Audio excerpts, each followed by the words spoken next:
साथियों, वर्ग एक चयन पात्रता परीक्षा की एमसीक्यू सीरीज में आपका स्वागत है। अब तक हमारी एमसीक्यू जो सीरीज है उसकी करीबन 8 क्लासेस हो चुकी हैं और आज ये हमारी एमसीक्यू सीरीज है उसकी ये आखिरी क्लास है। अब तक हमने इस एमसीक्यू सीरीज में जो पात्रता परीक्षा और चयन परीक्षा दोनों में आए हुए जो प्रश्न हैं उनको सॉल्व कर लिया है। और इसके साथ ही हमारी जो डिस्क्रिप्टिव जो क्लासेस हैं, विश्लेषणात्मक जो क्लासेस हैं, उसकी भी जो शुरुआत है वो आज हो चुकी है। तो उसमें जो हमने पहली कहानी की से शुरुआत की है वो है उसने कहा था कहानी। आप जाइए यूट्यूब की प्लेलिस्ट में एमपी टेट वर्ग एक में, वहाँ पर जो क्लास है वो आपको मिल जाएगी। आज के सेशन का हमारा पहला प्रश्न है, डॉक्टर रामकुमार वर्मा ने संधि काल की संज्ञा क्या मानी है। डॉक्टर रामकुमार वर्मा ने संधि काल की सीमा है क्या मानी। डॉक्टर रामकुमार वर्मा है वो हिंदी के एक प्रमुख नाटककार, एकांकीकार और कवि होने के साथ ही हिंदी साहित्य इतिहास है उसके लेखन का भी कार्य किया है। डॉक्टर रामकुमार वर्मा ने जो पुस्तक लिखी है वो है हिंदी साहित्य का आलोचनात्मक इतिहास। हिंदी साहित्य का आलोचनात्मक इतिहास। और ये जो पुस्तक है हिंदी साहित्य का आलोचनात्मक इतिहास, हिंदी साहित्य इतिहास से संबंधित पुस्तक है जिसमें कि उन्होंने भक्तिकाल और आदिकाल तक के कवियों जो साहित्य इतिहास है उसका वर्णन किया है। तो डॉक्टर रामकुमार वर्मा ने जो प्रारंभिक काल है हिंदी का उसको संधि काल की संज्ञा दी और उसका जो समय माना वो माना उन्होंने 1750 से लेके 1000 विक्रम संवत तक। तो डॉक्टर रामकुमार वर्मा ने जो संधि काल की जो सीमा मानी है वो है 750 से लेकर 1000 विक्रम संवत तक। अगला प्रश्न है, निम्नलिखित पंक्तियां हैं वो किस कवि की हैं। निम्नलिखित पंक्तियां किस कवि की हैं। पंक्तियां हैं, जग में बैरी कोई नहीं जो मन शीतल होए, या आपा तो डारी दे दया करे सब कोई। निम्नलिखित पंक्तियां हम एक बार फिर से पंक्तियों को दोहराते हैं, बड़ी शानदार पंक्तियां हैं। जग में बैरी कोई नहीं जो मन शीतल होए, या आपा ते डारी दे दया करे सब होए। हमारे पास ऑप्शन हैं कबीरदास, सूरदास, रैदास और रहीम खान। कबीरदास, सूरदास, रैदास और रहीम खान। तो ये जो पंक्तियां हैं, जग में बैरी कोई नहीं जो मन शीतल होए, या आपा तो डारी दे दया करे सब होए, ये जो पंक्तियां वो हिंदी के भक्तिकाल की जो निर्गुण काव्य धारा है, ज्ञान धारा कवि बोल देते हैं, उनके कवि प्रमुख कबीरदास की ये पंक्तियां हैं। और ये अपनी साहित्य में उलटवासियों के लिए और जो बीजक रचना है उसके लिए प्रसिद्ध है। अगला प्रश्न है, सूफी काव्य है का उद्देश्य क्या है। तो जो भक्तिकाल है, भक्तिकाल को है दो भागों में विभाजित किया जाता है, एक है निर्गुण और सगुण।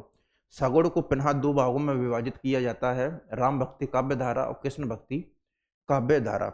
इसके अलावा जो निर्गुण काव्य धारा है उसको दो भागों में विभाजित किया जाता है, एक है निर्गुण ज्ञानाश्रयी और एक है सूफी प्रेमाख्यान काव्य धारा। ये जो तो सूफी जो प्रेमाख्यान काव्य धारा है उसमें जो प्रेम निरूपण है वो उनका प्रमुख उद्देश्य रहा है। काव्य शास्त्रीय निरूपण से इनका कोई संबंध नहीं रहा है, राष्ट्रीय चेतना भी नजर नहीं आएगी, इस्लाम धर्म का प्रचार भी नहीं। तो जो सूफी काव्य का जो प्रेम निरूपण है वो है प्रेम निरूपण। इसमें जो सबसे प्रसिद्ध रचना है वो है मलिक मोहम्मद जायसी की पद्मावत, जिसमें बड़ी शानदार पंक्तियां आती हैं कि मानुष प्रेम बहु वैकुंठी नाही ते काहे चारेक वैकुंठी। तो प्रेम निरूपण है वो सूफी काव्य है उसके लिए जाना जाता है। बड़ी शानदार पंक्तियां पद्मावत की, मानुष प्रेम बहु वैकुंठी नाही ते काहे चारेक मुठी। अगला प्रश्न है, गोस्वामी तुलसीदास द्वारा रचित कवितावली कौन सा काव्य है। गोस्वामी तुलसीदास द्वारा रचित कवितावली है वो कौन सा काव्य है।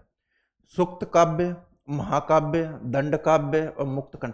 तो महाकाव्य की जो श्रेणी में तो आता है तो वो तो है इनका रामचरितमानस। गोस्वामी तुलसीदास का जो रामचरितमानस है वो महाकाव्य की श्रेणी में आता है। इसके अलावा जो कवितावली है उसमें जो भगवान श्री राम की जो जीवन गाथा है उसका वर्णन, ये जो इसकी जो काव्य है वो है मुक्तक के अंतर्गत, खंड काव्य के अंतर्गत, और इसकी जो भाषा है वो है ब्रज भाषा। तो आपसे ये भी पूछा जा सकता है कि जो कवितावली है उसकी भाषा है वो क्या है, तो वो है ब्रज भाषा, और ये मुक्त खंड काव्य के अंतर्गत आता है। इसके अलावा कवितावली की एक और बड़ी महत्वपूर्ण उपलब्धि या पहचान ये है कि कवितावली की जो उत्तराखंड है उसमें जो कली काल है और किस प्रकार की जो गरीबी, दुर्दशा और जो आर्थिक व्यवस्था उसका बड़ा ही मार्मिक वर्णन है वो कवितावली के उत्तराखंड है उसमें नजर आता है। तो इसलिए भी कवितावली है वो काफी महत्वपूर्ण रचना हो जाती है। तो ये मुक्त खंड काव्य के अंतर्गत है और इसकी जो भाषा है वो है ब्रज भाषा। अगला प्रश्न है, ब्रज का क्या अर्थ है? तो जो ब्रज भाषा है, यहीं से जो ब्रज को नामकरण हुआ है, तो ब्रज भाषा का है क्या अर्थ है? निधि वन, गायों के रहने का स्थान, बलराम का गांव और कंस का राज्य।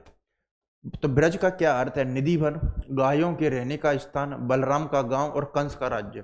तो ब्रज का जो अर्थ होता है वो होता है गायों के रहने का स्थान। तो ब्रज का जो अर्थ होता है वो होता है गायों के रहने का स्थान। अगला प्रश्न है, एक अचंबा देखा रे भाई, 18 सिंह चरावे गाई, पहले पूत पीछे भाई माई, चेला के गुरु लागे पाई। प्रस्तुत उदाहरण है वो किस प्रकार की रचना है?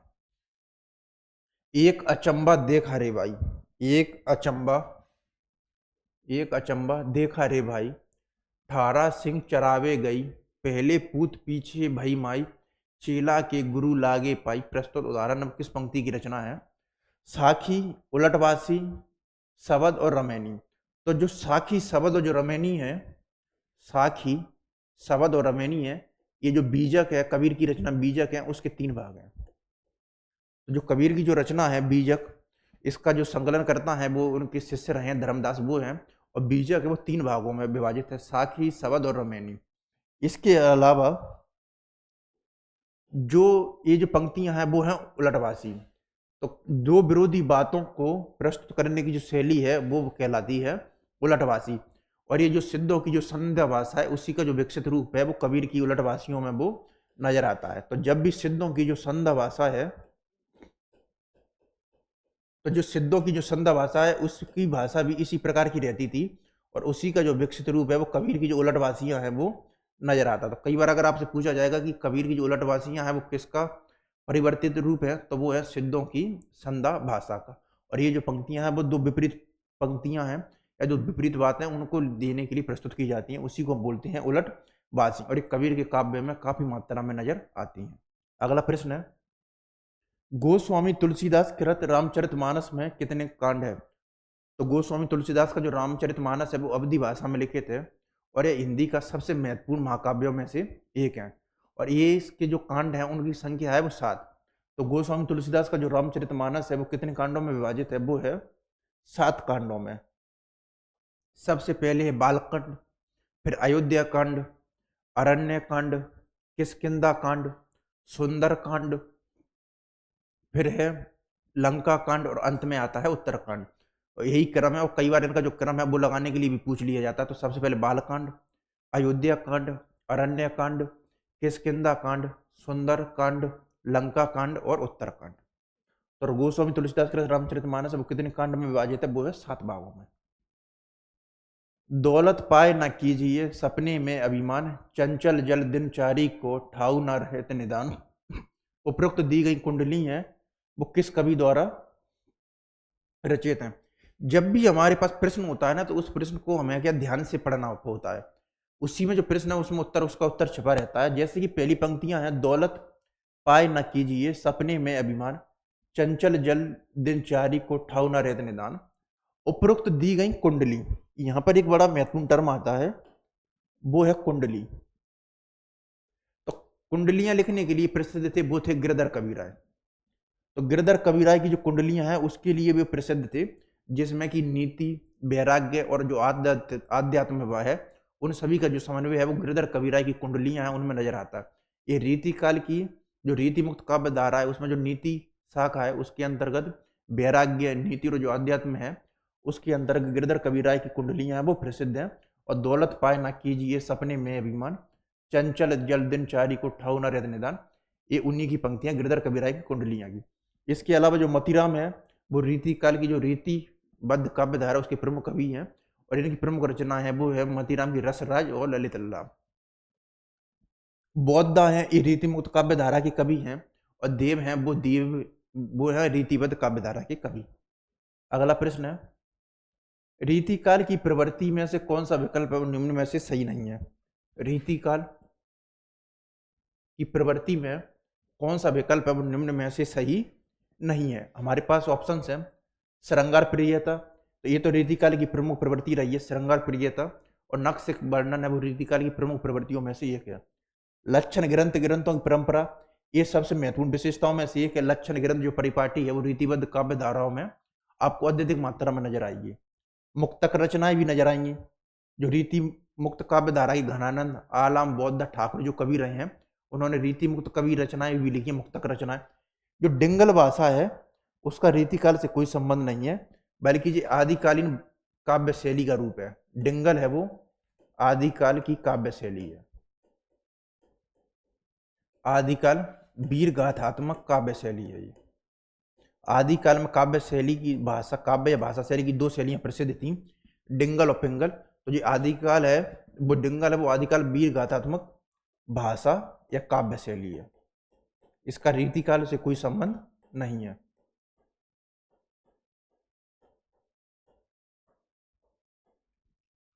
अगला प्रश्न है, दिल्ली के बादशाह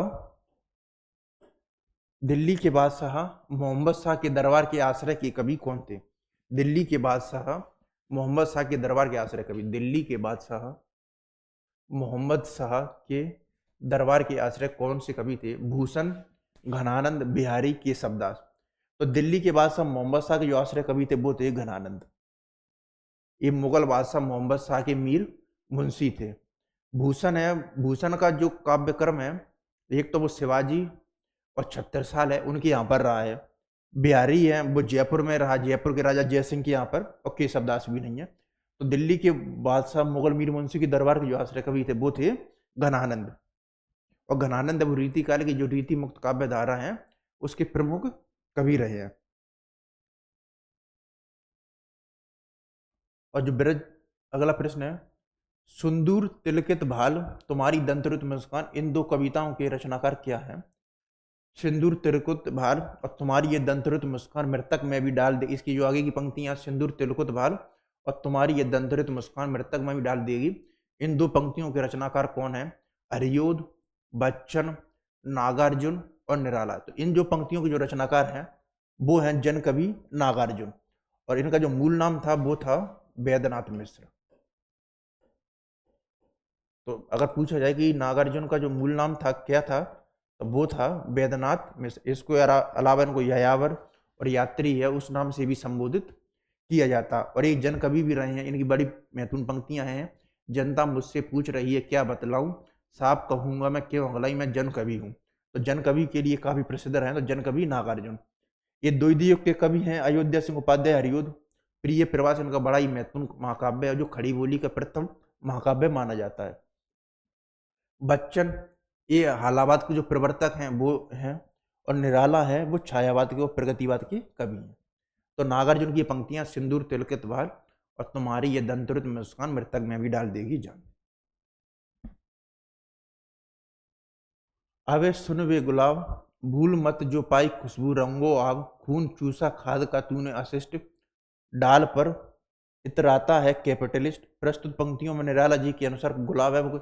ये जो पंक्तियां हैं वो निराला की एक लंबी कविता कुकुरमुत्ता लंबी कविता की है। तो ये जो पंक्तियां हैं वो है कुकुरमुत्ता लंबी कविता से, और इसका जो प्रकाशन वर्ष है वो 1943 माना जाता। कुकुरमुत्ता नाम से उनका एक काव्य संग्रह भी है। तो इसमें जो एक है गुलाब और एक होता है कुकुरमुत्ता। तो गुलाब और कुकुरमुत्ता के माध्यम से जो पूंजीवाद और जो बुर्जुआ वर्ग है उसकी जो वातावरण है या उसका जो विरोध है उसको दिखाया गया। तो अब सुन वे गुलाब, भूल मत जो पाई खुशबू रंगो आप, खून चूसा खाद का तूने अशिष्ट, डाल पर उतराता कैपिटलिस्ट। प्रस्तुत पंक्तियों में निराला जी के अनुसार गुलाब है किसका प्रतीक है? कृषक का नहीं है, शोषित का भी नहीं है, जमींदार का नहीं है। ये जो गुलाब है वो है पूंजीपति वर्ग का, और कुकुरमुत्ता है वो है बुर्जुआ वर्ग का।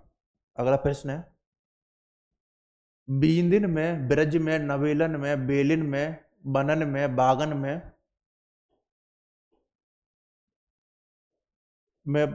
बागन में बग रहे बसंत है। प्रस्तुत कविता में जो बसंत ऋतु है उसका वर्णन है वो किस कवि द्वारा किया गया है? बीथिन में, ब्रज में, नवीलन में, बेलिन में, बनन में, बागन में, बग रहे बसंत। प्रस्तुत कवि में बसंत ऋतु का वर्णन वो किस कवि द्वारा किया गया है? देव, मतीराम, पद्माकर और भूषण। तो जो अपने ऋतु वर्णन और रस वर्णन के लिए जाना जाता है वो है रीतिबद्ध काव्य धारा के कवि। जो अपने रस और ऋतु वर्णन के लिए जाना जाता है वो है पद्माकर। और ये रीतिकाल के अंतिम प्रसिद्ध कवि रहे पद्माकर। तो पद्माकर हैं वो रीतिकाल के अंतिम प्रसिद्ध कवि रहे हैं और ये अपने रस और जो ऋतु वर्णन है उसके लिए जाने जाते हैं। इन्होंने श्रृंगार के साथ ही जो वीरात्मक काव्य वीर काव्य उसकी भी रचना की है। जगत विनोद, पद्माभरण, हिम्मत बहादुर, बिरोदावली इनकी महत्वपूर्ण रचना है। और जो जगत विनोद है वो तो श्रृंगार रस का जो सार ग्रंथ है वो आचार्य रामचंद्र शुक्ल ने बोला है। तो जगत विनोद, पद्माभरण, हिम्मत बहादुर, बिरुदावली है वो इनकी प्रमुख रचना है। और ये अपने जो रस वर्णन और जो ऋतु वर्णन है उसके लिए जाने जाते हैं। भूषण है वो रीति मुक्त काव्य धारा के प्रमुख कवि हैं। शिवराज भूषण, सेवा बावनी और छत्रसाल दस्ता के वो इनकी प्रमुख रचनाएं हैं। तो बीथन में, ब्रज में, नवेलन में, बेलन में, बनन में, बागन में, बग रहे हो बसंत है जो अपने जो ऋतु वर्णन है उसके लिए जाने जाते हैं वो है पद्माकर। ये पद्माकर जो है रीतिकाल के जो अंतिम प्रसिद्ध कवि हैं उस श्रेणी में शामिल है। पद्माभरण और जगत विनोद और हिम्मत बहादुर, बिरुदावली है इनकी प्रमुख रचनाएं हैं। जीवनी सार है वो किसकी आत्मकथा है? ऑप्शन है हमारे पास राजकमल चौधरी, यशपाल, मुंशी प्रेमचंद्र और बच्चन सिंह। तो जो जीवनी सार जो आत्मकथा है वो है मुंशी प्रेमचंद की। ये फैक्चुअल क्वेश्चन है कि जीवनी सार है वो किसकी आत्मकथा, वो है मुंशी प्रेमचंद की। निम्नलिखित में से कौन सा उपन्यास है वो आंचलिक नहीं है? इंटरेस्टिंग प्रश्न है। पानी के प्राचीर, मृग नयनी, बाबा बटेश्वर नाथ और मेला आंचल। तो जो मेला आंचल है वो फणीश्वर नाथ रेणु का उपन्यास है और ये फणीश्वर नाथ रेणु का पहला उपन्यास है। और ये आंचलिक उपन्यासों की जो श्रेणी है उसमें शामिल है। बाबा बटेश्वर नाथ है ये नागार्जुन का एक आंचलिक उपन्यास है। इसके अलावा जो मृग नयनी है वो आंचलिक उपन्यासों में नहीं आता है। जो मृग नयनी है इसके जो उपन्यासकार हैं वो है वृंदावनलाल वर्मा और ये है ऐतिहासिक उपन्यास के अंतर्गत आता है। ऐतिहासिक उपन्यास। तो मेला आंचल है वो फणीश्वर नाथ रेणु का उपन्यास है। ये आंचलिक उपन्यास है। बाबा बटेश्वर नाथ है वो नागार्जुन का आंचलिक उपन्यास है। मृग नयनी है वो ऐतिहासिक उपन्यास है। और जो वृंदावनलाल वर्मा है उनको बुंदेलखंड का जो चंद्रवरदाई है उस नाम से भी संबोधित किया जाता है। तो कौन सा आंचलिक उपन्यास नहीं है वो है मृग नयनी, क्योंकि यह ऐतिहासिक उपन्यास है। अगला प्रश्न है एकांकी विधा है वो कितने अंकों पर आधारित है? जो एकांकी है वो नाटक से आकार से छोटी होती है और एकांकी की ये सबसे खासियत बात है कि ये केवल एक अंक है उसमें विभाजित होती है। तो जो एकांकी है वो केवल एक अंक है उसमें विभाजित रहती है। आचार्य रामचंद्र शुक्ल का निबंध संग्रह है चिंतामणि भाग 2। जो चिंतामणि है वो 4 भाग है उसमें प्रकाशित है। उसमें जो प्रथम भाग था चिंतामणि भाग 1 उसका प्रकाशन वर्ष है 1939 जिसमें कि 17 निबंध थे। और ये जो चिंतामणि भाग 2 है इसका जो प्रकाशन वर्ष है वो है 1945 और इसमें जो अन्य 3 निबंध है और ये जो 3 निबंध हैं वो आते हैं सैद्धांतिक आलोचना के अंतर्गत। ये 3 निबंध है काव्य में प्रकातिक दृश्य, काव्य में रहस्यवाद और काव्य में अभिव्यंजनावाद। तो इनके 3 निबंध हैं इसमें चिंतामणि भाग 2 में एक्स्ट्रा, काव्य में प्रकातिक दृश्य, काव्य में रहस्यवाद और काव्य में अभिव्यंजनावाद। इसका प्रकाशन वर्ष है 1945। इसके अलावा चिंतामणि जो नाम है इसके देने से पहले उन्होंने विचार वीथी जो नाम है उसके नाम से भी अपने निबंध लिखे थे। अगला प्रश्न है निम्नलिखित में से कौन सा गुण है वो अच्छी कहानी का नहीं है? इंटरेस्टिंग प्रश्न है कि निम्नलिखित में से जो कौन सा प्रश्न है वो अच्छी कहानी का नहीं है। कहानी मौलिक होनी चाहिए, ये अच्छी कहानी का गुण है। कहानी मार्मिक और हृदय स्पर्शी होनी चाहिए, ये भी है। कहानी संक्षिप्त होनी चाहिए, ये भी कहानी का गुण है। कहानी उद्देश्य विहीन हो, यह कहानी का गुण है वो नहीं है। बाकी की जो तीनों के तीनों ऑप्शन है वो कहानी के गुण है। कहानी मौलिक होनी चाहिए, कहानी मार्मिक और हृदय स्पर्शी होनी चाहिए और कहानी है वो संक्षिप्त भी होनी चाहिए। अगला प्रश्न है निम्नलिखित विकल्पों में से किस कहानी को किस नाम से नहीं जाना जाता है? निम्नलिखित विकल्पों में से कहानी को किस नाम से नहीं जाना जाता? कथा, गल्प, प्रेरक प्रसंग और आख्यान। तो कहानी को कथा नाम से भी संबोधित किया जाता है, गल्प से भी, आख्यान से भी। कहानी को जो प्रेरक प्रसंग है उसके नाम से है वो संबोधित नहीं किया जाता है। इसके अलावा जो अन्य तीनों नाम है कथा, गल्प और आख्या का, इन नामों से कहानी को संबोधित किया जाता है। अगला प्रश्न है, हिंदी का पहला समाचार पत्र कौन सा है? एक काफी मोस्ट इंपोर्टेंट प्रश्न है और कई बार एग्जाम में आया हुआ प्रश्न भी है कि हिंदी का जो पहला समाचार पत्र है वो कौन सा है। हमारे पास ऑप्शन है संवाद पोवती, हिंदी प्रदीप, उद्दंड मार्दन और प्रजा मित्र। तो हिंदी का जो पहला समाचार पत्र है वो है उद्दंड मार्दंड और इसके जो संपादक का नाम है उसका नाम है जुगल किशोर। तो हिंदी का जो पहला समाचार पत्र है वो है उद्दंड मार्दन और इसके जो संपादक हैं वो हैं जुगल किशोर। अगला प्रश्न है, निम्नलिखित में से कौन सा विकल्प है वो हरिवंश राय बच्चन की आत्मकथा का नहीं? तो हरिवंश राय बच्चन है वो हिंदी में जो हालावाद हैं उसके प्रवर्तक हैं। इसके अलावा इनका जो काव्य है उस पर जो खय्यम की जो रोमाइयाँ हैं उनका प्रभाव है वो आता है। मधुबाला, मधुशाला और मधुकलश है वो इनके प्रमुख काव्य संग्रह। इसके अलावा ये हिंदी में अपनी जो आत्मकथा है उसके लिए बड़े ही प्रसिद्ध रहे हैं और इनकी हिंदी में जो आत्मकथा है वो काफी प्रसिद्ध रही है जो कि 4 भागों में प्रकाशित है। फिर है नीर का निर्माण, फिर मेरे साथ जन्म दूर, बसेरे से दूर और क्या भूलूं क्या। तो इनका जो पहला भाग है वो है क्या भूलूं क्या याद करूं। नीर का निर्माण फिर ये दूसरा भाग है। बसेरे से दूर इनका तीसरा भाग है। इनका जो चौथा भाग है वो है 10 द्वार से सोपान तक। मेरे जो 7 जन्म है वो इनका नहीं है। तो क्या भूलूं क्या याद करूं, नीर का निर्माण, फिर बसेरे से दूर और 10 द्वार से सोपान तक, ये हरिवंश राय बच्चन की जो आत्मकथा है उसके भाग है। और जो मेरे 7 जन्म है ये है रामेश्वर कंबोज की आत्मकथा।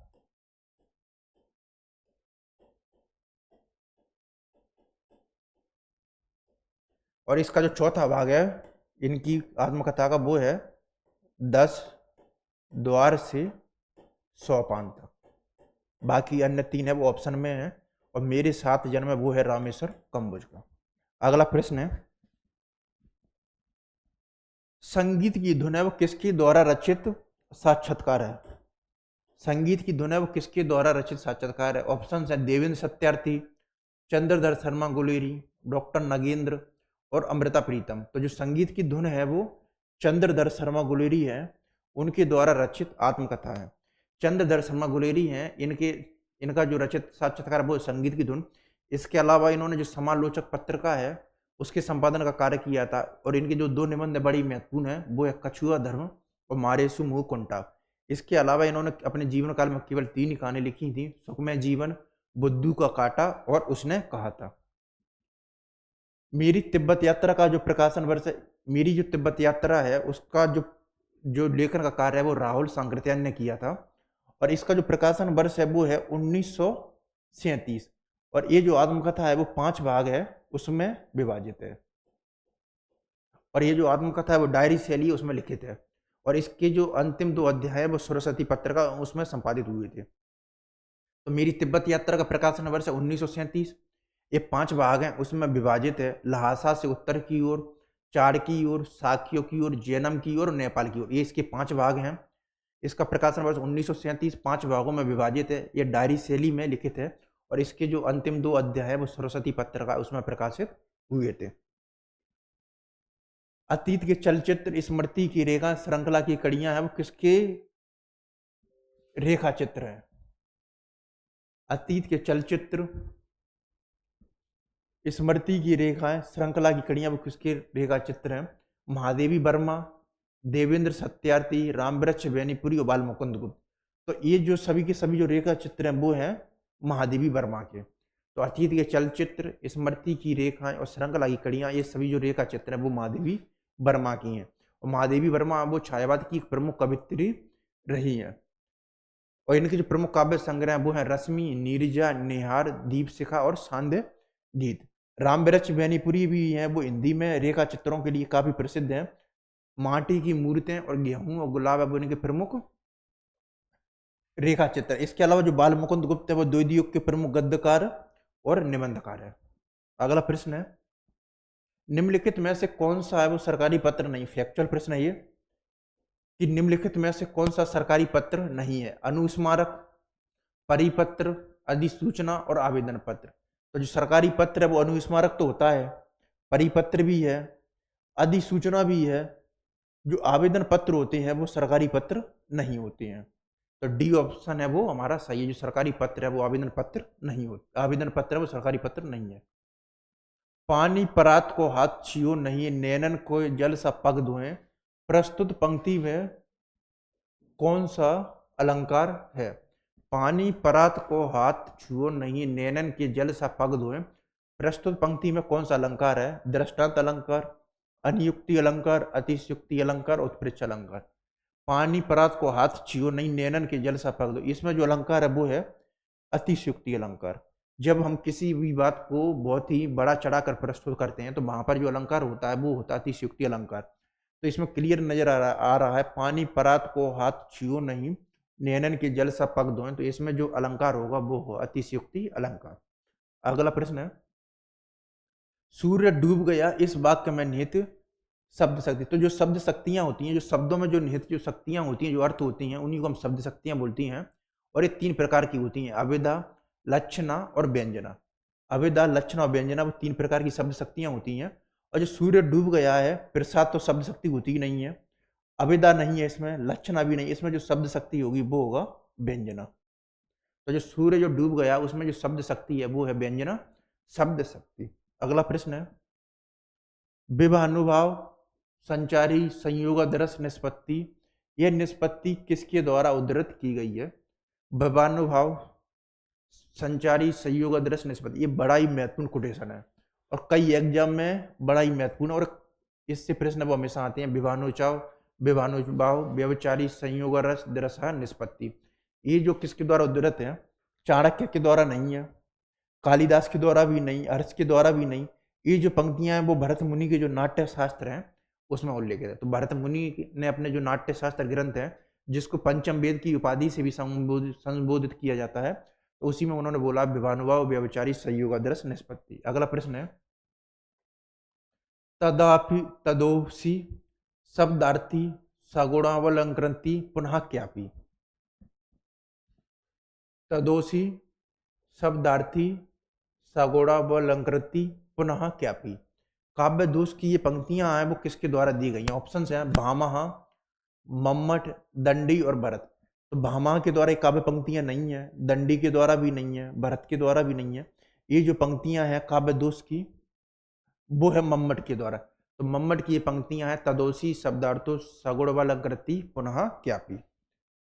अगला प्रश्न है, शब्दों के जिस व्यापार से जिस व्यापार से मुख्य और लक्ष्य अर्थ से भिन्न अर्थ की प्रतीति हो उसे क्या कहते हैं? बड़ा इंटरेस्टिंग प्रश्न है। शब्दों के जिस व्यापार से मुख्य और लक्ष्य अर्थ से भिन्न अर्थ की प्रतीति हो उसे क्या कहते हैं? लक्षणा शब्द शक्ति, व्यंजना, अभिधा शब्द शक्ति और रूढ़ा। तो जो शब्दों के जिस व्यवहार से मुख्य, जहां पर मुख्य होता है और लक्ष्य अर्थ से भिन्न जो अर्थ की प्रतीति होती है वहां पर होती है व्यंजना शब्द शक्ति। तो जहां पर लक्ष्य होगा वहां पर लक्षणा, और जहां पर मुख्य बिल्कुल बात सीधी होती है वहां पर अभिधा, और इन दोनों से अर्थ की जो अर्थ की प्रतीति होती है उस वहां पर होता है व्यंजना शब्द शक्ति। अगला प्रश्न है, राजभवन के अंदर महिलाओं का निवास। तो राजभवन के अंदर जो महिलाओं का निवास है उपरोक्त वाक्यांश के लिए जो सही शब्द है कौन सा है? तो राज्य भवन के अंदर जो महिलाओं का निवास है उसके लिए जो सही वाक्यांश है, सभागृह नहीं होता है, छावनी सैनिकों के लिए होती है, अंतरिक्ष भी नहीं होता है। तो जो अंतःपुर है वो इसके लिए जो सही शब्द का प्रयोग होता है कि राजभवन के अंदर जो महिलाओं का जो निवास है वो अंतःपुर है, वो कहलाता है। अगला प्रश्न है, निम्न विकल्प में से समझ का तत्सम शब्द क्या है? यहां पर है समझ। निम्नलिखित विकल्प में समझ का तत्सम शब्द है वो क्या है? तो निम्नलिखित विकल्प में समझ का जो तत्सम शब्द है वो क्या है? ऑप्शन से हमारे पास बोध, स्मरण, संबुद्धि, संस्मरण। तो समझ से बोध तो नहीं होगा, संस्मरण भी नहीं, स्मरण भी नहीं। तो जो संबुद्धि है वो सही अर्थ है। तो जो समझ का जो सही तत्सम अर्थ निकलेगा वो बनेगा संबुद्धि। अगला प्रश्न है, वे शब्द जो संस्कृत से उत्पन्न हुए हैं उन्हें क्या कहते हैं? तो वे शब्द जो संस्कृत से उत्पन्न हुए हैं और उन्हें ज्या का त्यों या वो हिंदी में ले लिया जाता है उनको हम बोलते हैं, उनको वे शब्द जो संस्कृत से उत्पन्न हुए हैं और उनको ज्यों का त्यों संस्कृत में ले लिया जाता है, उनको बोलते हैं तत्सम शब्द। वे शब्द जो संस्कृत से उत्पन्न हुए हैं और उनको थोड़े बहुत परिवर्तन के साथ हिंदी में उपयोग किया जाता है, उनको हम बोलते हैं तद्भव शब्द। तो इस तरीके से ये आंसर अब क्लियर होगा। अगर संस्कृत से उत्पन्न हुए हैं, ज्यों का त्यों हमने ले लिया तो वो तत्सम है, तत्सम ऑप्शन में नहीं है। और अगर परिवर्तित रूप में उसका प्रयोग कर लिया तो वो तद्भव शब्द ऑप्शन में हमारे पास है, तो सही उत्तर होगा तद्भव। संविधान के किस अनुच्छेद में भारतीय भाषाओं की शब्द संपदा को हिंदी में आत्मसात किया जाना चाहिए ताकि वह भारत की सामाजिक संस्कृति का अभिव्यक्ति माध्यम बन सके? तो भारतीय संविधान का जो भाग 17 है उसमें राजभाषा से संबंधित प्रावधान है अनुच्छेद 343 से 51 तक। तो भारतीय संविधान का जो भाग 17 है उसमें अनुच्छेद 343 से 351 तक राजभाषा से संबंधित प्रावधान है। तो उन्हीं में से एक प्रावधान है, संविधान के किस अनुच्छेद में यह प्रावधान है कि भारतीय भाषाओं की शब्द संपदा को, भारतीय भाषाओं की शब्द संपदा को हिंदी में आत्मसात किया जाना चाहिए ताकि वह भारत की सामाजिक संस्कृति की अभिव्यक्ति का माध्यम बन सके? ऑप्शन है अनुच्छेद 14, अनुच्छेद 250, अनुच्छेद 351, अनुच्छेद 14 का। तो ये जो बात कही गई है वो कही गई है अनुच्छेद 351। तो अनुच्छेद 351 में यह लिखित है कि भारतीय भाषाओं की शब्द संपदा को हिंदी में आत्मसात किया जाना चाहिए ताकि वह भारत की सामाजिक संस्कृति की अभिव्यक्ति का माध्यम बन सके। अगला प्रश्न है, निम्नलिखित में से कौन सा माध्यम है वो जनसंचार के अंतर्गत नहीं आता है? निम्नलिखित में से कौन सा माध्यम है वो जनसंचार के अंतर्गत नहीं आता? ऑप्शन है रेडियो, संचार उपग्रह, डाक प्रणाली और कैमरा। तो जो संचार उपग्रह जनसंचार के अंतर्गत आएगा उसमें रेडियो आता है, संचार उपग्रह भी आती हैं, डाक प्रणाली भी महत्वपूर्ण है। जो कैमरा है वो जनसंचार के अंतर्गत है, वो नहीं आता है। तो जनसंचार के अंतर्गत जो नहीं आता वो है कैमरा। अगला प्रश्न है, विज्ञापन की जो भाषा है वो किस प्रकार की नहीं होनी चाहिए? विज्ञापन की भाषा किस प्रकार की नहीं होनी चाहिए? हमारे पास ऑप्शंस हैं, लोक लुभावन और प्रभावकारी। ये बिल्कुल विज्ञापन की जो भाषा है वो होनी चाहिए, क्योंकि लोक लुभावन और प्रभावकारी होती तभी लोग है वो ज्यादा अट्रैक्ट होती हैं किसी भी विज्ञापन के ऊपर। ये ऑप्शन है सही है। मनोहारी और आकर्षित, ये बात भी सही है। स्मरणीय और सारगर्भित, ये बात भी होनी चाहिए, क्योंकि लोगों की जो मनुस्मृति में और जो मनोमस्तिष्क में जब चीज रहती है तो वो उसके प्रति आकर्षित होते।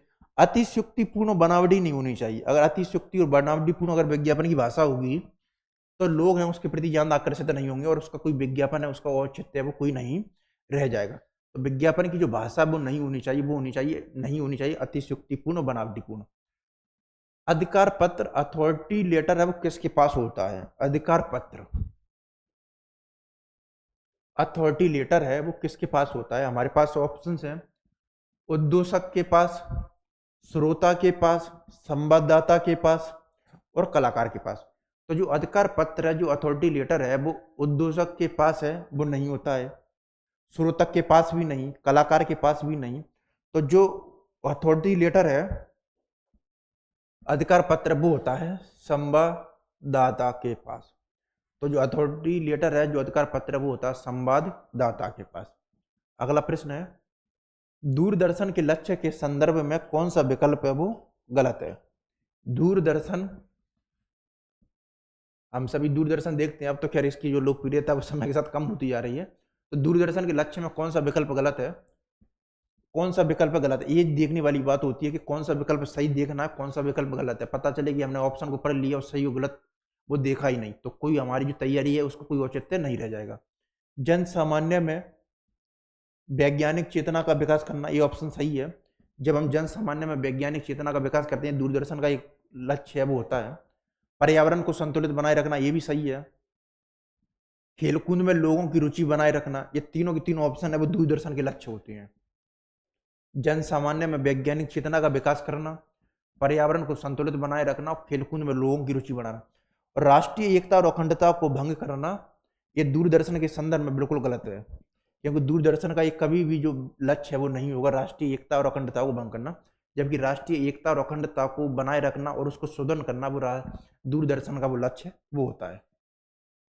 जयशंकर प्रसाद की किस काव्य कृति को छायावाद का उपनिवेशद भी कहा जाता है? तो जो जयशंकर प्रसाद है वो छायावाद के एक प्रमुख कवि हैं और एक प्रमुख नाटककार भी रहे और हिंदी नाटक का जो विकास क्रम है और उसका जो विभाजन है वो जयशंकर प्रसाद पूर्व, जयशंकर प्रसाद युग और जयशंकर प्रसादोत्तर युग है उससे किया जाता है। और इसके अलावा उन्होंने जो काव्य लेखन है उसमें भी बड़ा महत्वपूर्ण योगदान दिया है। इनके प्रमुख काव्य संग्रह वो है आंसू, लहर, झरना और कामायनी। तो जयशंकर प्रसाद की जो काव्य कृति है वो झरना, आंसू, लहर, कामायनी है। इनमें से जो छायावाद का जो उपनिषद है वो बोला जाता है कामायनी को। ये जो कामायनी है इसका जो प्रकाशन वर्ष है वो है 1935 और 36, दोनों मिलता है, कई जगह 1935 मिलता है, कई जगह 1936। और ये जो कामायनी है वो 15 सर्गों में विभाजित है और इसे आधुनिक हिंदी का एक महत्वपूर्ण काव्य भी बोला जाता है। और छायावाद का उपनिषद है वो इसकी जो संज्ञा देते हैं वो है देती है इसे शांतिप्रिय द्विवेदी।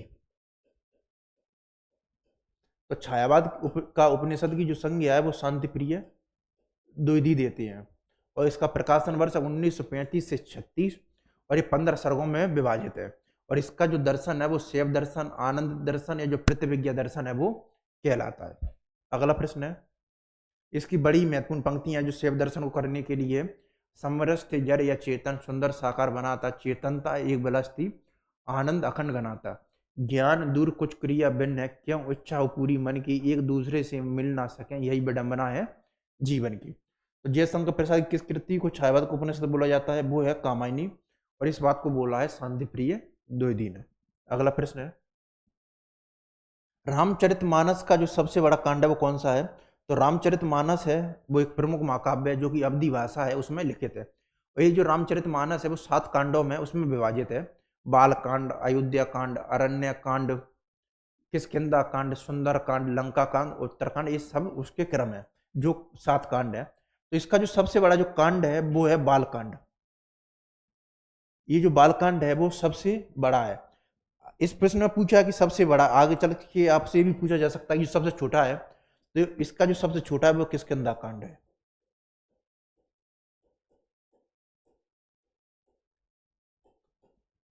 बालकांड है वो सबसे बड़ा है और किष्किंधा कांड है वो सबसे छोटा है। अगला प्रश्न है, बीजक नाम से कबीर की संकलन है वो किसने किया है? तो कबीर है वो निर्गुण ज्ञानेश्वरी जो काव्य धारा है उसके प्रमुख कवि हैं। कबीर ने कोई भी ग्रंथ नहीं लिखा था, उन्होंने जो अपनी बातें हैं वो मौखिक रूप में बोली थी। बाद में चल के उनके जो शिष्य होती हैं धर्मदास, वो उनका जो कविता या जो पंक्तियां होती हैं उसका संकलन या संपादित करते हैं बीजक नाम से। और ये जो बीजक है वो 3 भागों में विभाजित है, साखी, शबद और रमैनी। तो जो बीजक की जो संपादन का कार्य है वो कबीर के शिष्य वो धर्मदास ने किया था। और ये जो बीजक है उसके जो कुछ पद है वो गिरु ग्रंथ साहिब है उसमें भी संकलित हैं और ये 3 भागों में विभाजित है, साखी, शबद और रमैनी। अगला प्रश्न है, उत्तरकांड के अनुसार काकभूषुंडी और गरुड़ जी ने गरुड़ से कितने प्रश्नों के उत्तर दिए थे? उत्तरकांड के अनुसार काकभूषुंडी जी ने गरुड़ जी के कितने प्रश्नों के उत्तर दिए थे? जब रामचरितमानस का जब अंतिम वो है उत्तरकांड, तो उसमें काकभूषुंडी और गरुड़ संवाद है। तो उन्होंने उनके जो 7 प्रश्न पूछे थे, उनके जो 7 प्रश्न है उनका जवाब दिया था। उसमें कुछ प्रश्न कि सबसे बड़ा दुख है वो कौन सा है, तो उसका जवाब मिलता है कि नहीं दरिद्र सम दुख जग माही। फिर वो बोलते हैं कि सबसे बड़ा सुख कौन सा है, तब वो बोलते हैं संत मिलन सम सुख नाही। तो इसी प्रकार के जो प्रश्न वो पूछते हैं वो काकभूषुंडी गरुड़ जी, और उसका जो उत्तर है वो देते हैं काकभूषुंडी। उसमें से कुछ प्रश्न है वो सबसे बड़ा दुख है वो कौन सा, तो वो बोलते हैं नहीं दरिद्र सम दुख जग माही। सबसे बड़ा सुख कौन सा है, तो वो बोलते हैं कि संत मिलन सम सुख नाही।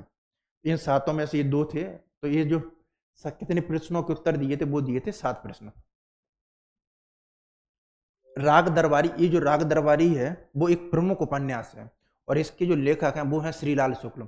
इसमें आज़ादी के बाद जो गांव की जो दुर्दशा है और वहाँ का जो जिस प्रकार का राजनीतिक जो वातावरण है वो किस प्रकार खराब हो गया है और हमारी जो शिक्षा व्यवस्था है वो किस प्रकार है वो मृत्यु सैया पर जो खराब हो गई है उसका जो चित्रण है वो राग दरबारी उपन्यास में जो व्यंग्यात्मक लहजे उसमें किया गया।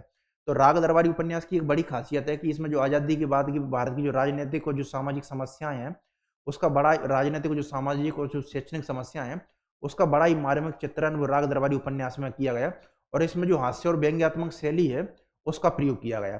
और राग दरबारी का जो प्रकाशन वर्ष है वो है 1968 और राग दरबारी के लिए श्रीलाल शुक्ल है उसको उनको साहित्य अकादमी पुरस्कार है उससे भी संबोधित किया गया था। उपन्यास राग दरबारी में यह कथन किसने कहा है? उपन्यास राग दरबारी, अगला प्रश्न है इसी से, उपन्यास राग दरबारी में यह कथन किसने कहा है कि सीआईडी यह किस चिड़िया का नाम है? हमारे पास ऑप्शन है कुशवर प्रसाद, रंगनाथ शनिचर और बद्री पहलवान। कुशवर प्रसाद, रंगनाथ शनिचर और बद्री पहलवान। तो ये कथन है उपन्यास है राग दरबारी में, तो ये जो कथन है सीआईडी है वो किस चिड़िया का नाम है? ये जो कथन है वो है रंगनाथ का। और रंगनाथ है वो इतिहास विषय है, उससे पीएचडी का कार्य है वो कर रहा होता है। तो आगे चल के ये भी पूछा जा सकता है कि रंगनाथ है वो इतिहास विषय में पीएचडी है वो कार्य कर रहा होता है। तो जब वो ट्रक वाले से बात कर रहा होता है तब वो बोलता है कि सीआईडी है वो किस चिड़िया का नाम है। अगला प्रश्न है गोदान उपन्यास में निम्न संवाद है किसके बीच? गोदान उपन्यास है उसके लेखक है जिनको उपन्यास सम्राट की संज्ञा दी जाती है मुंशी प्रेमचंद, और इसका जो प्रकाशन वर्ष है वो है 1936। इसके अलावा ये 36 भाग है उसमें विभाजित है। तो गोदान उपन्यास में संवाद है उसके किस किस के बीच हुआ है ये हमको देखना है। नहीं दादा आपकी भूसा अच्छा हो गया था, नहीं दादा आपकी भूसा अच्छा हो गया था, मैंने तुमसे नाहक भूसे की चर्चा की, तुम ना कहते और पीछे से मुझे मालूम होता तो मुझे बड़ी रेज होता कि तुमने मुझे इतना गैर समझ लिया, अवसर पड़ने पर भाई की मदद भी ना करें तो काम कैसे चले। एक बार हम फिर से कथन को पढ़ते हैं। नहीं दादा अब की भूसा अच्छा हो गया था, मैंने तुमसे नाहक भूसे की चर्चा की, तुम ना कहते और पीछे से मुझे मालूम होता तो मुझे बड़ा रेज होता कि तुमने मुझे इतना गैर समझ लिया, अवसर पड़ने पर भाई की मदद भी ना करे तो काम कैसे चले। होरी और धनिया, भोला और होरी, मालती और भोला और गोबर हीरा। तो ये जो कथन है वो है भोला और होरी के बीच में। जब भोला और होरी के बीच में दोनों के बीच में चर्चा होती है गाय के लेन देन को लेकर, तब वो भोला बोलता है कि अभी क्या भूसा मेरे पास नहीं होता, तब होरी बोलता है कि मेरे पास भूरा है वो रखा हुआ है तुम ले लो। तो ये जो चर्चा है उन्हीं के बीच की है, भोला और होरी के बीच में। श्रीलाल शुक्ल जी के किस उपन्यास में सिपालगंज की संस्कृति एवं यथार्थ जीवन का चित्रण है वो किया गया? तो जो श्रीलाल शुक्ल जी का जो उपन्यास है राग दरबारी, उसमें एक गांव है सिपालगंज, तो उसी की जो संस्कृति एवं यथार्थ है उसके जीवन का चित्रण किया गया, वो किया गया है राग दरबारी में। तो श्रीलाल शुक्ल के उपन्यास राग दरबारी में वो सिपालगंज की जो संस्कृति में यथार्थ जीवन है उसका चित्रण है वो किया गया है। और यहाँ पर जो राग दरबारी है उसका जो मतलब है वो उसमें जो प्रमुख पात्र हैं उनकी जो बैठक है उससे संबंधित है। निम्नलिखित में से कौन सी रचना है वो हरिशंकर परसाई की रही हैं? हरिशंकर परसाई हैं वो हिंदी के एक प्रमुख व्यंगकार रहे हैं और उन्होंने अपनी व्यंग्य रचनाओं के माध्यम से सामाजिक राजनीतिक जो आर्थिक विषय है उनका बड़ा ही मार्मिक किया है और जो व्यवस्था है उसमें सुधार का वो आह्वान का प्रयास किया है। तो हरिशंकर परसाई, और इसके अलावा इन्होंने जो हरिशंकर परसाई है उन्होंने जबलपुर से जो वसुधा पत्रिका है उसके प्रकाशन का कार्य भी किया था। तिरछी रेखाएं, भोलाराम का जीव, विकलांग श्रद्धा का दौर, गलता लोहा। तो तिरछी रेखाएं वो हरिशंकर परसाई की रचना बिल्कुल सही है। भोलाराम का जीव ये भी सही है क्योंकि इसमें जो अफसरशाही और जो भ्रष्टाचार है उस पर बड़ा ही मार्मिक व्यंग किया गया। विकलांग श्रद्धा का दौर ये भी इन्हीं की रचना है हरिशंकर परसाई की। इसमें जो गलता लोहा ये हरिशंकर परसाई की रचना नहीं है बल्कि ये गलता लोहा कहानी है और इसकी जो कहानीकार है वो है शेखर जोशी।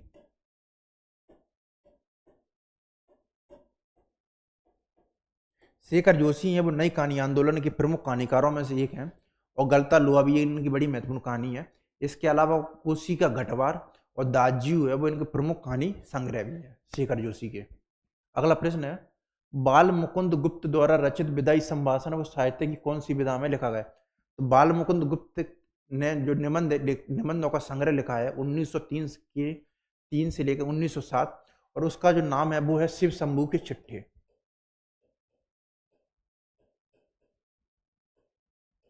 और ये जो शिव शंभू के जो चिट्ठे हैं इनकी जो संख्या है वो है 14।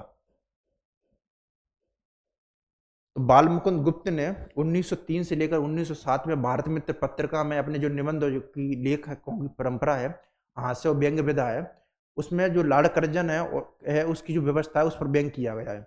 और इन जो चिट्ठों की जो संख्या है वो लिखे गए थे शिव शंभू शर्मा के नाम से और इन जो चिट्ठों की जो संख्या है वो है 14। उसी के अंतर्गत एक चिट्ठा है विदाई संभाषण। जब लार्ड कर्जन का को है, जब लार्ड कर्जन का ट्रांसफर हो जाता है और उनको आगे ज्वाइनिंग नहीं दी जाती है, तो जब लार्ड कर्जन भारत से जा रहे होते तो उसी पर उन्होंने लिखा है विदाई संभाषण। और ये जो इसकी जो विदा है वो है व्यंग विदा। तो बाल मुकुंद गुप्त ने जो भारत में पत्रिका है उसमें जो निबंध होगी जो श्रृंखला प्रारंभ की थी वो उसका नाम था शिव शंभू की चिट्ठी, और उन चिट्ठों की संख्या है 14। उसमें से एक है विदाई संभाषण और इसकी जो विदा है वो है व्यंग विदा। अगला प्रश्न है, महादेवी वर्मा द्वारा रचित, महादेवी वर्मा द्वारा रचित मेरे बचपन के दिन में प्रोफेसर मनोहर शर्मा हैं, वो किस यूनिवर्सिटी के वाइस चांसलर थे? तो महादेवी वर्मा द्वारा रचित मेरी बचपन के दिन ये एक प्रमुख संस्मरण है। मैं प्रोफेसर मनमोहन शर्मा किस यूनिवर्सिटी के वाइस चांसलर थे? श्रीनगर, कुल्लू, मनाली और जम्मू। तो वाइस चांसलर थे वो श्रीनगर के नहीं थे, कुल्लू के भी नहीं, मनाली के भी नहीं, वो जो वाइस चांसलर थे वो थे जम्मू के। अगला प्रश्न है, निम्नलिखित में से कौन सी रचना है वो हजारी प्रसाद द्विवेदी जी की नहीं है?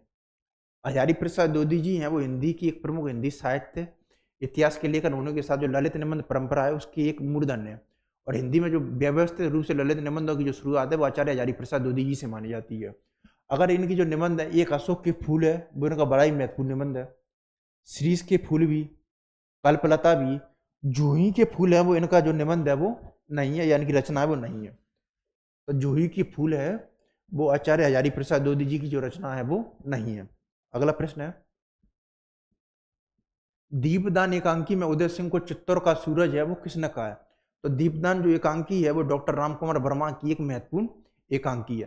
तो दीपदान एकांकी की जो एकांकीकार है वो है डॉक्टर रामकुमार वर्मा, और उसमें उदय सिंह को चित्तौड़ का सूरज अब किसने कहा है? ऑप्शन है सोना, पत्राधाय, सामती और कीरत। तो इसमें उदय सिंह को चित्तौड़ का जो सूरज है वो कहते हैं पत्राधाय। तो जो दीपदान एकांकी है उसमें जो उदय सिंह को चित्तौड़ का जो सूरज है वो बोलते हैं पत्राधाय। अगला प्रश्न है, मेरी तिब्बत यात्रा या वृत्तांत किस शैली में लिखा गया है? तो मेरी जो तिब्बत यात्रा है इसके जो यात्रा वृत्तांतकार है वो है राहुल सांकृत्यान, और ये जो इसका जो प्रकाशन वर्ष है वो है 1937 में, और ये जो है 5 भागों में विभाजित है। नेपाल से उत्तर की ओर, नेपाल से उत्तर की ओर, चार की ओर, साक्यों की ओर, जैनम की ओर, वो है नेपाल की ओर। और ये जो है वो 5 भागों में विभाजित है और उसका जो प्रकाशन वर्ष है वो 1937। और ये जो मेरी तिब्बत यात्रा वृत्तांत है वो डायरी शैली है उसमें लिखा गया है। तो मेरी जो तिब्बत यात्रा है वो किस में लिखा गया? वो लिखा गया है डायरी शैली में। गलता लोहा है वो किस साहित्यकार द्वारा रचित कहानी है? शेखर कपूर, शेखर जोशी, ममता कालिया और राजेंद्र यादव। तो जो गलता लोहा है किस साहित्यकार द्वारा? तो गलता लोहा है वो शेखर जोशी है, उनके द्वारा रचित कहानी है। इसके अलावा जो शेखर जोशी के जो अन्य कहानी संग्रह है उसमें दाजियू और कोसी का गढ़वाल वो शामिल है।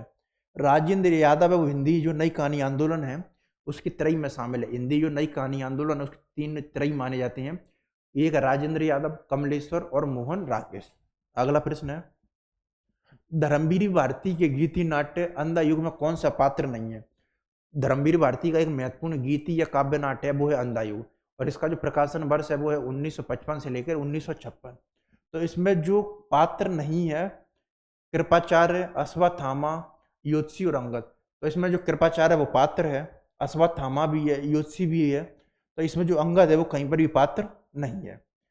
तो धर्मवीर भारती के जो गीति नाट्य हैं वो उसमें जो पात्र नहीं है वो है अंगद, और जो धर्मवीर भारती हैं वो दूसरे सप्तक के एक महत्वपूर्ण कवि हैं। अगला प्रश्न है, राम की शक्ति पूजा में राम किसकी आराधना करते हैं? राम की जो शक्ति पूजा है इसका प्रकाशन वर्ष है 1936, और ये महाकाव्यात्मक औदात्य से संप्रक्त कविता है। और इसी कविता के आधार पर जो राम की शक्ति पूजा उसको डॉक्टर रामस्वरूप चतुर्वेदी अपनी पुस्तक हिंदी साहित्य और संवेदना के विकास में शक्ति काव्य के रूप में छायावाद को प्रतिपादित भी करते हैं। तो राम की शक्ति पूजा में जो कविता में राम है वो उपासना करते हैं वो है शक्ति की। कविता की पंक्तियां भी हैं, शक्ति की करो मौलिक कल्पना, करो पूजन, छोड़ दो समर जब तक सिद्धि ना हो रघुनंदन, आराधन का दृढ़ आराधन से दो उत्तर। तो राम की शक्ति पूजा कविता महाकाव्यात्मक औदात्य से समृद्ध कविता है, इसका प्रकाशन वर्ष है 1936, और इसमें जो राम है वो किसकी आराधना करते हैं? वो करते हैं शक्ति की। उसमें पंक्तियां हैं, आराधन का दृढ़ आराधन से दो उत्तर, शक्ति की करो मौलिक कल्पना करो पूजन, छोड़ दो समर जब तक सिद्धि ना हो रघुनंदन। अगला प्रश्न है, माखनलाल चतुर्वेदी की एक बड़ी महत्वपूर्ण कविता है कैदी और कोकला। माखनलाल चतुर्वेदी की एक महत्वपूर्ण कविता है, वो है कैदी और कोकला। ये जो कैदी और कोकला है, वो माखनलाल चतुर्वेदी ने जब जबलपुर सेंट्रल जेल में थे, तो उसमें जो कैदियों की किस प्रकार जो दुर्गति हो रही है और कैदियों के साथ किस प्रकार का खराब व्यवहार किया जाता है और भारत की जो स्वाधीनता आंदोलन है उसका जो वर्णन है वो किया गया, और साथ ही जो भारत है वो किस प्रकार आज़ादी के लिए लालायित है उसका वर्णन है वो कैदी और कोकला कविता है उसमें किया गया है। और ये जो कविता है वो उन्होंने लिखी थी जबलपुर सेंट्रल जेल में। अगला प्रश्न है, कविता के बहाने, एक कविता के बहाने है, यह कुंवर नारायण की एक प्रमुख कविता है, और कुंवर नारायण है वो तीसरे सप्तक हैं उसके प्रमुख कवि हैं। कुंवर नारायण ने दो बड़े ही महत्वपूर्ण प्रबंध काव्य लिखे हैं, एक है आत्मजयी और बाज सरवा के बहाने। तो कविता के बहाने जो कविता है उसके जो लेखक हैं वो है कुंवर नारायण, और इसमें कविता है वो किसका खेल है, बच्चों का, चिड़िया का, शब्दों का और फूलों का। तो बच्चों का नहीं, चिड़िया का भी नहीं, फूलों का भी नहीं, तो इसमें जो कविता है वो शब्दों का खेल है वो बोलते हैं। तो कविता के माने कविता है वो कुंवर नारायण की, और इसमें जो कविता है वो शब्दों का खेल है। अगला प्रश्न है, बच्चे काम पर जा रहे हैं मैं सारी गेंदें कहाँ गिर गई। बच्चे काम पर जा रहे हैं मैं सारी गेंदें कहाँ गिर गई, तालाब में, अंतरिक्ष में, नदी में और समुद्र में। ये जो है तालाब में, अंतरिक्ष में, नदी में और समुद्र में। बच्चे काम पर जा रहे हैं, एक जो कविता है वो है राजेश जोशी की, और इसमें जो सारी जो गेंदें हैं वो कहाँ पर गिर जाती हैं, वो गिर जाती हैं अंतरिक्ष में।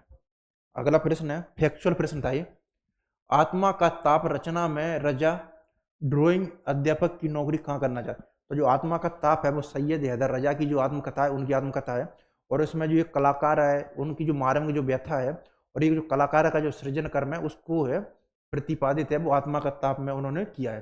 तो इसमें रचना में रजा, सैयद हैदर रजा है वो ड्राइंग अध्यापक की नौकरी कहाँ करना चाहता था, अकोला, कोल्हापुर, मुंबई और कल्याण। तो वो जो नौकरी करना चाहते थे वो करना चाहते थे मुंबई में।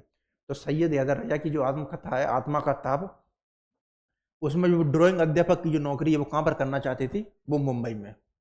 अगला प्रश्न है, कविता एक बूंद में किसकी गोद में निकलकर आगे बढ़ी। कविता एक बूंद, एक जो बूंद कविता है, एक कविता है अयोध्या सिंह उपाध्याय हरियूद की, और इनका एक बड़ा ही महत्वपूर्ण महाकाव्य है प्रिय प्रवास, जो कि आधुनिक खड़ी बोली का प्रमुख महाकाव्य की संज्ञा दी जाती है।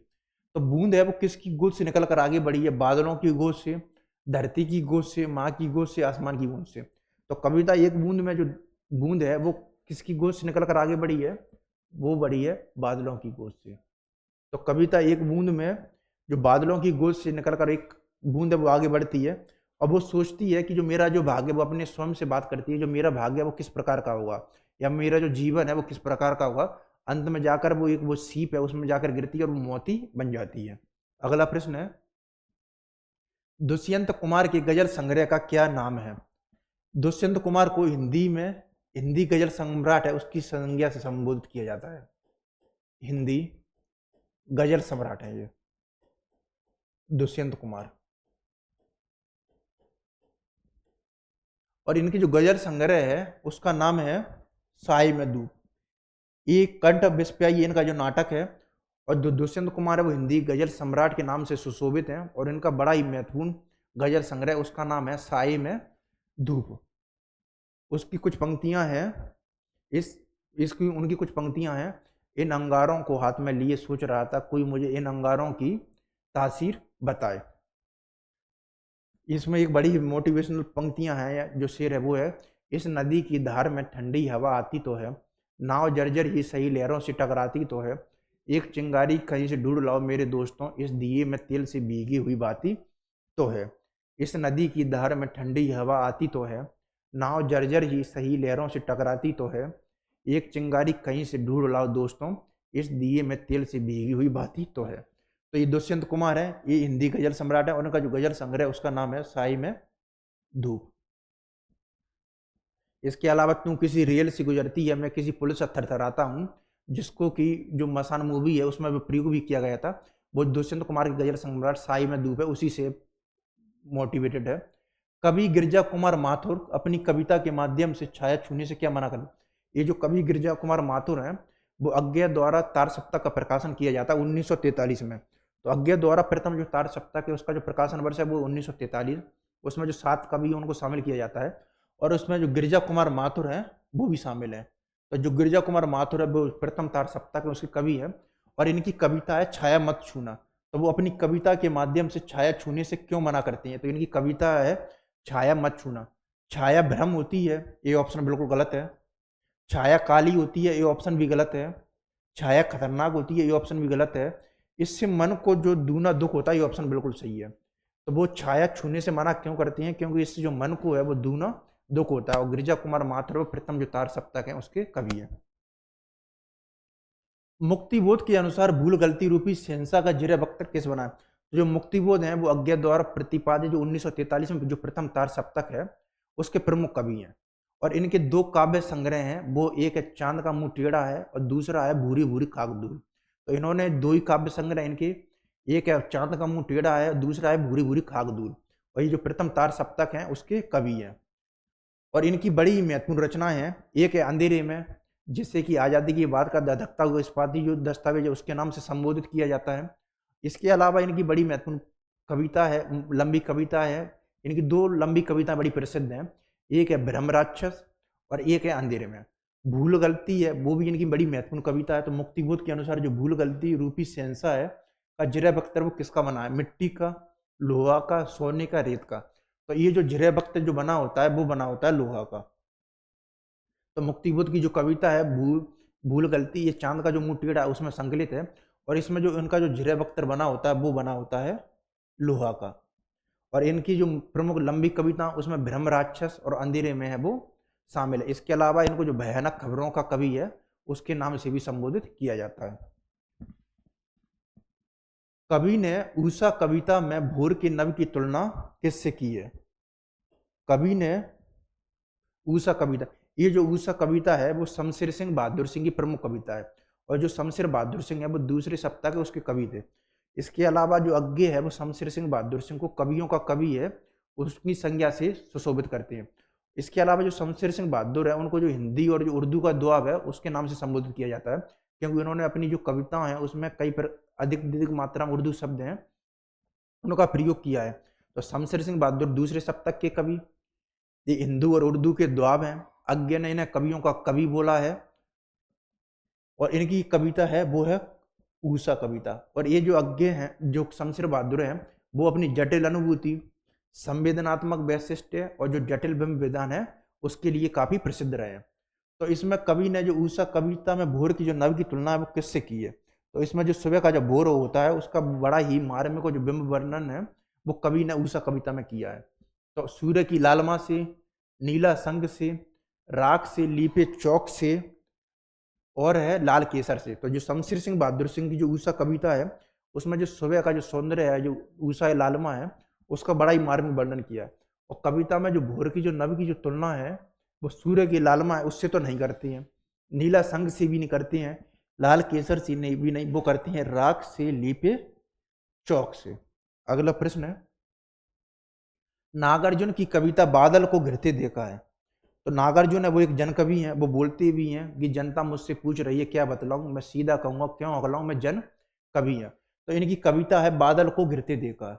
तो इसमें जो बादल को घेरते देखा है तो उसमें जो प्रकृति का वर्णन है उसका बड़ा ही मार्मिक वर्णन किया गया। तो इसमें जो आंखों का देखा हुआ जो वर्णन है, जो प्रकृति का जो मार्मिक वर्णन है वो किया गया है, और ये एक जो संस्कृत निष्ठ भाषा है उसमें लिखी गई कविता है। तो बादलों को गिरते देखा है, तो इस किस कविता संग्रह से ली गई है? हजार हजार बाहों वाली, युग धारा, सतरंगे पंख वाली, प्यासी पतराइयां। तो इसका जो कविता संग्रह वो है युग धारा।